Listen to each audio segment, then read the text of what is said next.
মাওলানা আব্দুল হামিদ খান ভাসানী তার মৃত্যুর দ্বার প্রান্তে দাঁড়িয়ে একেবারে চূড়ান্ত বৃদ্ধ বয়সে গিয়ে উনি কিন্তু ফারাক্কা লং মার্চের নেতৃত্ব দিয়েছিল। সাম্প্রতিক সময় বন্যা, এটা কি আপনার মনে হয় প্রাকৃতিক নাকি রাজনৈতিক বন্যা, কোনটা?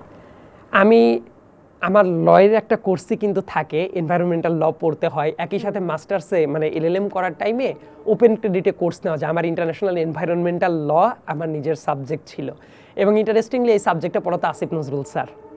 সো আসিফ নজরুল স্যারের আবার কিন্তু পার্টিকুলার জায়গাটা হলো নদী আইন যেটা আছে এইটা নিয়ে। সো নদী আইন কিভাবে কাজ করে এই ব্যাপারটা নিয়ে আমার কিছুটা একাডেমিক পড়াশোনাই আছে।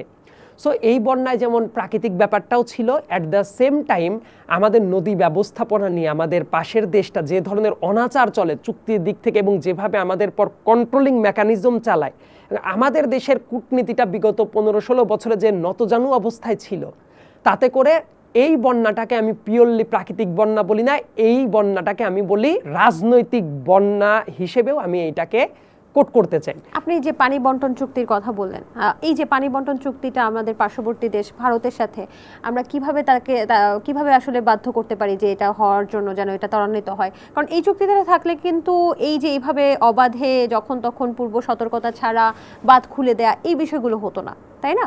তো আমরা কিভাবে আসলে এটা নিশ্চিত করতে পারি? আমাদের অভিন্ন নদী আছে 54টা, এর ভেতরে দু একটা বাদে আমাদের কিন্তু আপস্ট্রিমের দেশ হলো ইন্ডিয়া, আমরা কিন্তু ডাউনস্ট্রিমের দেশ, এবং প্রত্যেকটা জায়গায় নদীর পানির যে হিস্সা, এই হিস্সাটা কোনোদিনই আদায় করা হয় নাই। আওয়ামী লীগের প্রতিষ্ঠাতা মুসলিম জননেতা মাওলানা আব্দুল হামিদ খান ভাসানী এই ব্যাপারটা উপলব্ধি করত। বিএনপির প্রতিষ্ঠাতা যে জিয়াউর রহমান আছে সেও এই ব্যাপারটা উপলব্ধি করত।